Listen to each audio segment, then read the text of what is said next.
Hi everyone, welcome to my YouTube channel. This is Joe Pina. I am back, and as you can see, making a few upgrades. I have a mic now. Mic check, mic check. Can you hear me? I also have a bigger whiteboard, so continuous improvement, little by little, we'll get there. So again, thank you for tuning in. Last time we spoke, I mentioned the importance of safety professionals and why it is that the safety profession is critical, right? Because we want to prevent accidents, illnesses, and obviously fatalities. And I concluded my video with the importance of having a safety and health program. And I wanted to spend some time today discussing what that framework looks like. Now, before I get started, I want to make sure you understand that this is intended to be high level. This is information for those of you who are starting out in the safety field, or even for those of you who are already safety professionals and just need a quick refresher. I'm going to keep it light. I like to keep things simple and easy because I think that's the best way to educate. According to the Occupational Safety and Health Administration, OSHA, they provide a very good framework that I always like to model my safety programs after. And we'll go ahead and get started with the first element, right? So let's see here, safety and health program. I don't know, I think I need to hang this board up before it falls on me, because that would be ironic. Anyway, so the first element of a safety program should be management commitment.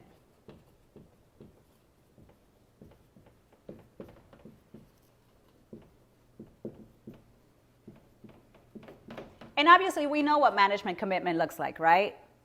For the most part, we want our executive team or our company leaders to buy into the message of safety, right? It needs to come from the top. And they're also responsible for providing resources, both financial resources and also human capital, right? We shouldn't be delegating safety to different departments. We should have a dedicated safety department, a dedicated safety personnel. That's my opinion. This is a big job. You can't just simply have people wear 5 different hats and safety be one of them. That's not going to be, you're not going to be successful with your safety program. Alrighty, so that's management commitment. The next element in a safety and health program is employee involvement. All right, you got to get your people involved in your system. If employees are not part of your safety and health system, it's not going to be successful.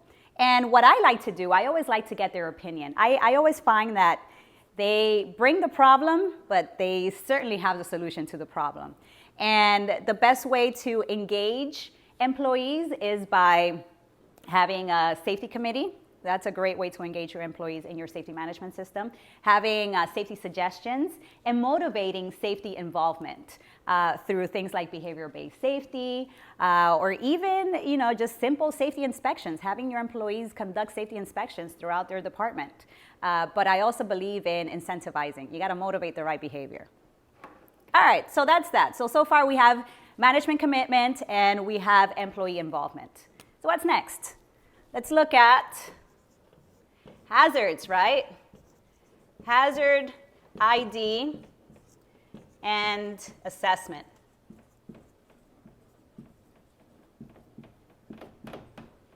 Hazard ID and assessment, right? We want to identify the potential hazards at our place of employment, right? So what are the things that could possibly cause you to have an injury or an illness?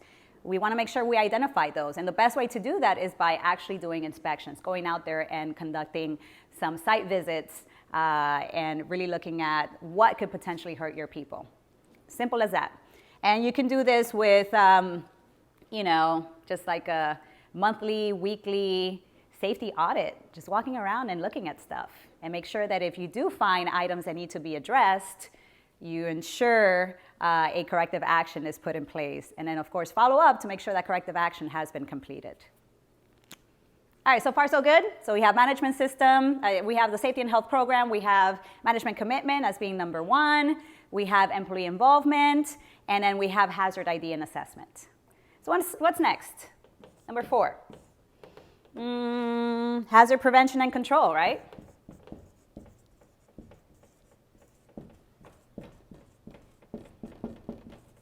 I don't have the best penmanship, so my apologies.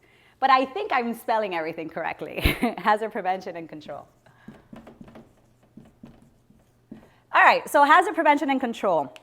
This is where you're going to be proactive, right? You want to make sure that you put programs in place or initiatives in place to have a proactive approach to safety. So the best way to do hazard prevention and control, this is where you could put maybe your task hazard assessments in a combination of hazard ID and hazard prevention. Having a task hazard assessment, job hazard assessment, I think that's a great tool for that. Another way to do hazard prevention and control, again, having a safety committee, having them be involved in safety, identifying potential safety hazards, and of course, making sure that you do follow up with those corrective actions that are brought to your attention. And there's definitely different ideas out there, but again, those are my favorite two, the task hazard assessment, job hazard assessments, and having the safety teams get involved in safety audits. How about the next one? Let's choose a fun color. Let's choose purple. All right, so the next one is what we're doing right now, right? Education and training. Now that is critical. You got to educate your people. And keep in mind, you have to educate people in the language that they understand. That's very important. Keep that in mind. And it should be specific to the job that they're going to be conducting, right? Specific to the potential exposures they're going to be encountering. You want to make sure that the training you're providing is going to be effective for your audience as well. We all learn differently, right? I'm a visual learner.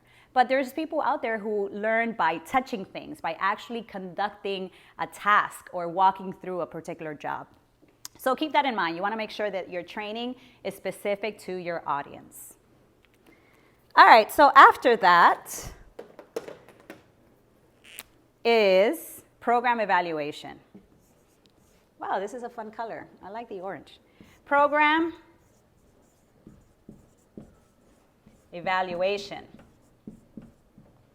Evaluation. All right, so how well is your program working? How well is your safety and health program working? Is it reducing injuries? Are we looking at just, lagging indicators? Are we looking at leading indicators? Things like how many audits have we conducted this month? How many safety suggestions have been submitted this month? Or again, looking back at lagging indicators, how many incidents have we had? How many recordables have we had? So really looking at your program, setting metrics to evaluate and see how you're performing. And that's pretty much it for a safety and health program.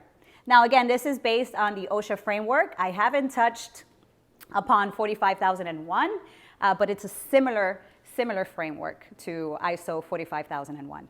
So just to recap, safety and health program, the basic structure of a safety and health program. So you have management commitment, right? You need to make sure that your executive team buys into the message of safety. Next one is having employees be involved in the program. Make sure you engage your employees. Third, you want to look into hazard ID and assessment, right? Let's identify the potential exposures. And then number 4 is hazard prevention and control. So we want to control those hazards. We want to prevent those hazards. We want to be proactive, right? We want to stay away from being reactive. Number 5 is education and training. And like I mentioned, you got to make sure that whatever you're training your employees on is relevant to what they do, and it's also in the language that they understand.